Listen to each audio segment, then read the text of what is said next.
Hello student. In previous lecture we had discussed about the objects, classes and polymorphism, right? So what we had discussed in polymorphism, the ability to take more than one form, that is called polymorphism. It means OOPS provides these features to create same name of the functions. Means you can declare same name of the two functions or more than two functions, right? That is called polymorphism. But remember one thing, the purpose should be different. Are you getting my point? Supposed to be, I have declared one functions or one method and the name of that method I have given addition. Fine? Addition. Second one I have given addition. Third one I have given addition. So there are three methods. Addition, addition and addition. Now student pay attention. It refers to the polymorphism.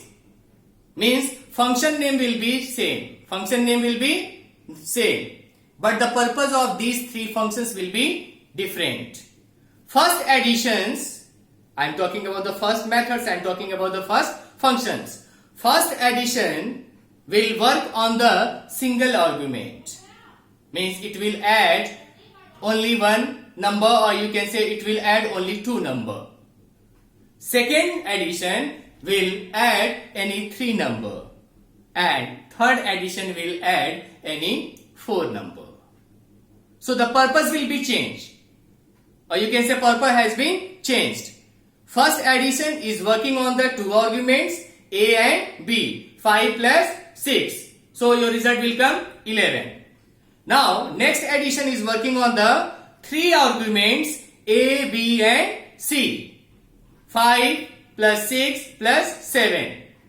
And last one will work on the four arguments and it will add 2 plus 3 plus 4 plus 5.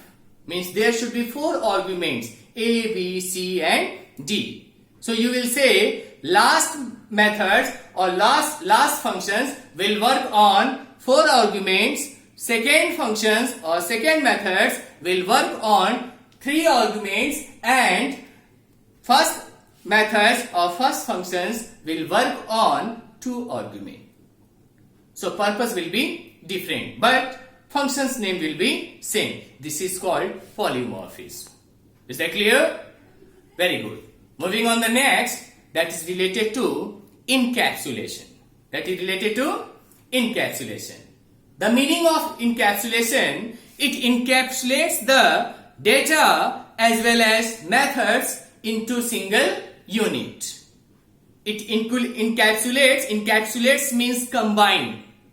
It combines the features of the data as well as methods as well as functions into a small unit that is called object. That is called objects. And it provides the facility to protect them in the sense of access specifier. In the sense of access specifier. It means encapsulations provide access specifier to protect the objects, and in that objects what we have stored? We have stored our object, we have stored our methods as well as data. Student, we have three types of access specifier: public, private and protected. Public, private and protected. What will happen once you declare the class member publicly? In the case of public, your class member, as you know that class is a collection of class is a collection of methods as well as objects. Fine? As well as data. Fine? So here your public, once you declare the class member as a public, then your class member will be accessible within the class as well as outside the class. Class member can be accessible within the class as well as outside the class. Fine? It means you can access your class members within the class as well as outside the class. But student, once you declare your class member as a private key, what will happen in that case? Your class member will be accessible within the class, or your class member will be accessible by the member of the class. It will never accessible outside the class. Are you getting the difference between public and private? In the case of private, your class member will be accessible within the class, or you can say any member of that class can access that members. Fine? Means to access the private class information, the member should be that particular class. But in the case of public, what was happening over there? Your class member will be accessible by the within the class, as well as your class member will be accessible by the outside the class. We have last one, that is your protected. That is your protected. So in the sense of protected, your class member will be accessible within the class as well as latest derived class. Student, I am using latest derived class. Derived class, base class, parent class, main class, super class. I will discuss in next features that is related to inheritance. Here I am telling you, in the case of protected, your class member will be accessible within the class as well as latest derived class, but it will not be permitted for the third class. It means your class member will not be accessible for the third class. So these are the access specifiers provided by the encapsulations in the form of public, private and protected. Is that clear? We have next, that is called data abstractions or data hiding. The meaning of data abstractions is that we are getting the information from the any module without providing any details. Fine? Without providing any details.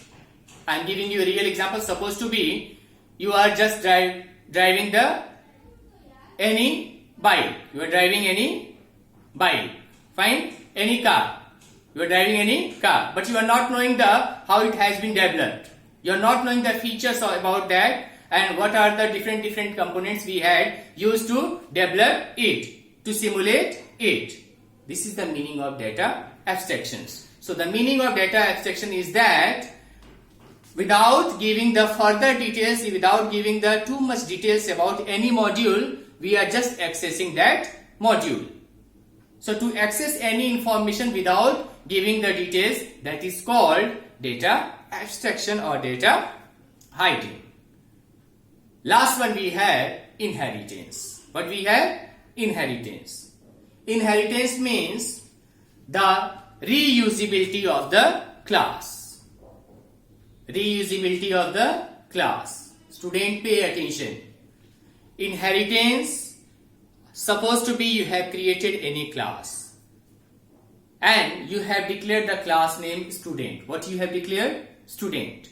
In a student class, you have declared two fields. Two fields means roll number and name. Roll number and name. Fine? How many fields you have declared? Two fields, roll number and name. I have designed another class that is related to only class. Means supposed to be the name of that class I have given XYZ. What I have given? XYZ. In that class, I have declared one member. And that is called age of the student. That is called age of the student. It means in class XYZ, I have declared one field, that is age of the student. So once we inherit the student class with XYZ class, the properties of the student class will automatically connect with the XYZ class. And what properties will come? Student, roll number and name. So roll number of the student and name of the student will automatically connect with the derived class, that is your XYZ. So their student will be the base class. This is called base class. This is called parent class. This is called super class. This is called main class. and here your XYZ will be derived class or child class. Are you getting my point? This is the meaning of inheritance. So inheritance means the properties of the first class will be acquired by the second class. So what was the first class? Student. And what was the properties given over there, fields given over there? Roll number and name. So whenever you will execute the next class, means I am talking about the XYZ class. Whenever you will execute the XYZ class, no need to call student. It will automatically execute the properties of both classes, and combinedly you will get the information roll number, name and age. Fine? And how it happens? It happens with the help of inheritance. Got it? We have different types of inheritance. Single user inheritance, single inheritance, multiple inheritance, multi-level inheritance. Fine? So we'll see all these things in the next lecture. I hope you enjoyed this lecture. Thank you.